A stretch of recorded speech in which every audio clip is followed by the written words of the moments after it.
पहाड़ों के बीच बर्फ नगर नामी एक वादी थी, जहाँ सर्दी तो सख्त थी मगर लोग दिल के गर्म थे। उसी वादी में अहमद अपनी बीवी और 2 बेटियों के साथ रहता था।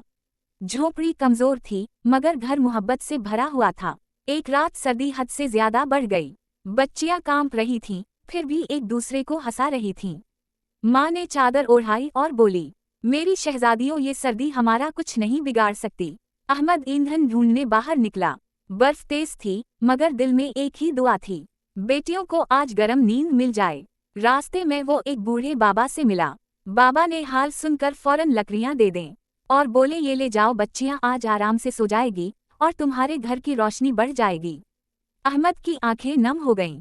घर पहुंचकर आग जलाई, रोशनी और गरमाइश फैलते ही बच्चियां खिलखिला उठें, अम्मी, हमारा घर तो महल की तरह रोशन हो गया। अहमद ने इन्हें गोद में लेकर कहा, महल तो दिल का होता है और आज अल्लाह ने हमें किसी की नेकी का तोहफा भी दिया है।